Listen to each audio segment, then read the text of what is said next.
Hi, everybody. Hey, one of the things I really enjoy doing is having um, members of our Turning the Page community share a blog post that they've written, and putting it out there because I think Turning the Page is not just about me, it's not just my material, but it's also about you and about what you have learned that has helped in your mental health journey.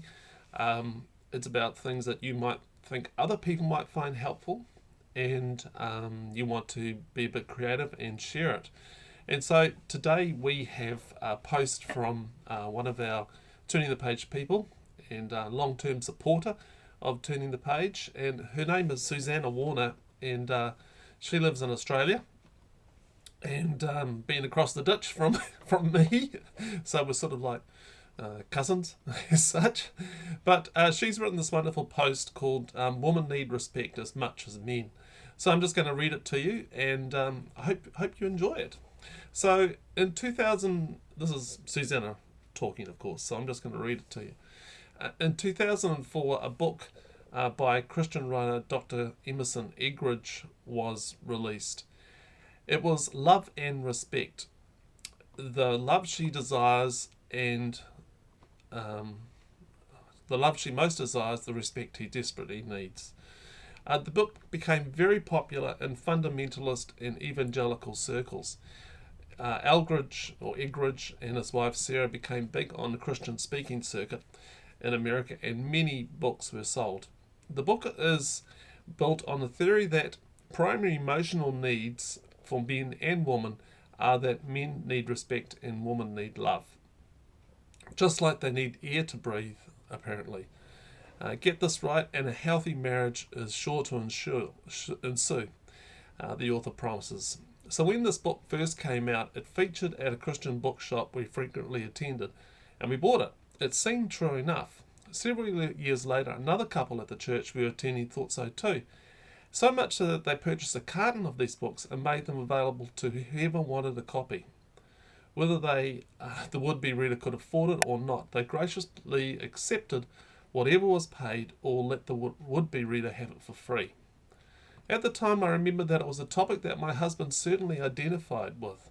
He knew respect was a major issue for him, and I thought that what woman doesn't just want to be loved. Roll on 10 or 15 years, and I've learned more. Here I am now in another town, in a new decade, and with quite a different way of looking at life. As a result, I no longer agree with the premise of the book. In fact, I think it can be damaging to relationships and might well even lead to abuse. One thing I've learned is that women need respect as much as men. Indeed, we all need respect, and we're all deserving of respect, and it probably goes without saying that we all need love. It's not a case of one or the other. It has become abundantly clear in our present society that disrespect for women is rampant. It's probably always been there, covered over by societal norms and not much spoken about it, not spoken out loud. And maybe it's the same for men, although the way to get it is not by asserting it must be given. Demanding respect is not likely to get you what you are asking for. It's not even the cause. It could even cause the opposite, disrespect. What is disrespect? Words and phrases like belittled, not valued, dismissed, not considered, not worthy of time, attention, money spent, snubbed, cast aside, overlooked, and often offended all relate to disrespect. None of them in themselves truly incorporate that feeling, nor do full justice to that awareness of being considered inferior and not worthy of even taking a little effort. Respect is often seen in the small things. It's in the repeated things. The stepping back to allow someone to go through the door first, or holding said door open for me. The please and thank yous that we take for granted. It's even in those things that aren't even noticed or regarded, considered so trivial not to be worthy of attention. The picking your dirty dishes up and putting them in the sink. So true. Or actually, this is just me adding it on. Putting them in the dishwasher and turning the dishwasher on. Okay, that's just Not leaving your belongings scattered around the house. Amen to that. Those seemingly little things are often not considered worthy of an attempt at change. Furthermore, disrespect is often noted in people from whom we would expect so much more: partners, loved ones, children, and extended family. We can all be guilty of it.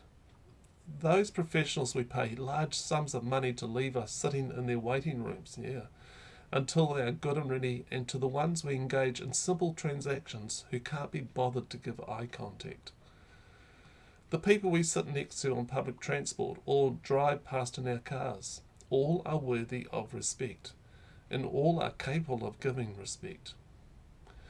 So what does disrespect actually feel like? I've been asked that question recently.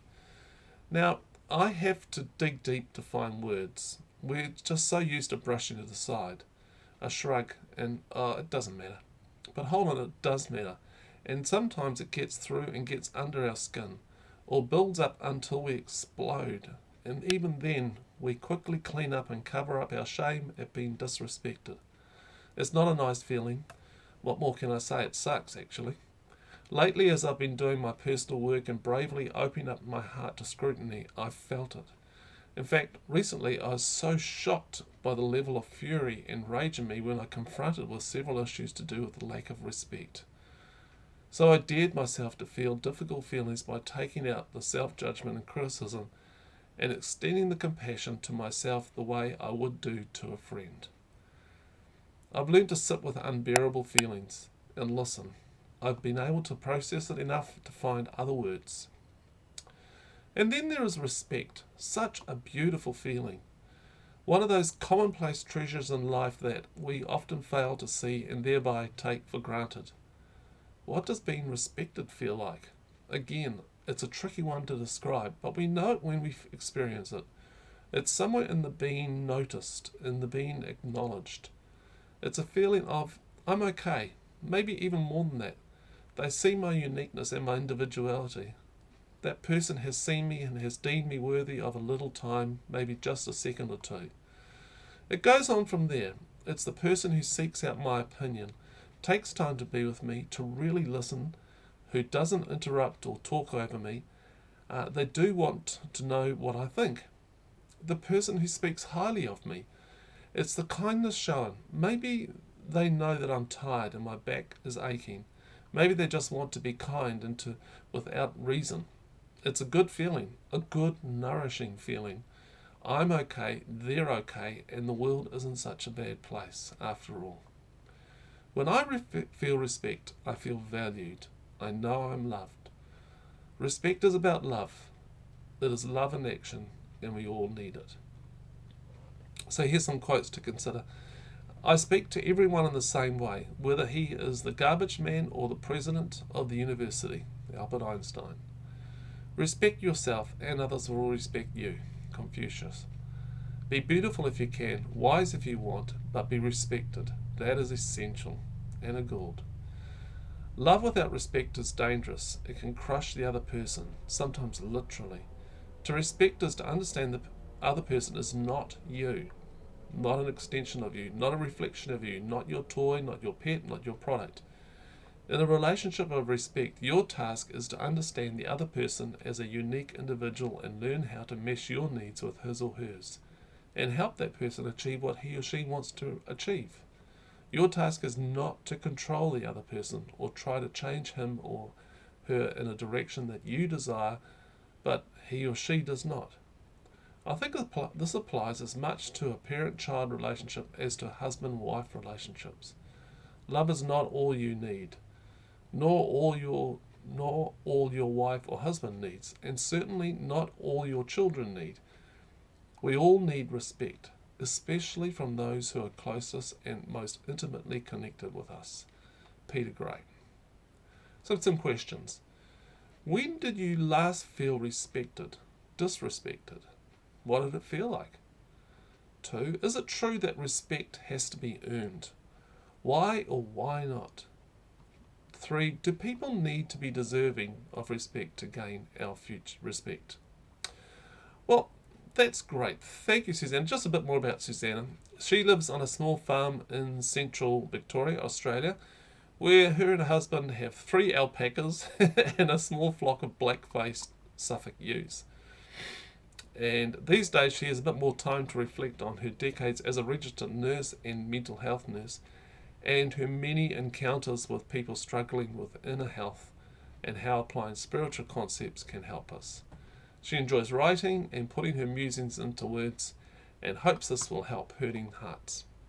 So I hope you enjoyed that guest post from Susanna, and so thank you for watching and listening to this again. If you want to email me, it's barry@turningthepage.co.nz, and just another big shout out for those people like Susanna who regularly give a little bit to the work here at Turning the Page. Thanks so much. We'll see you next week.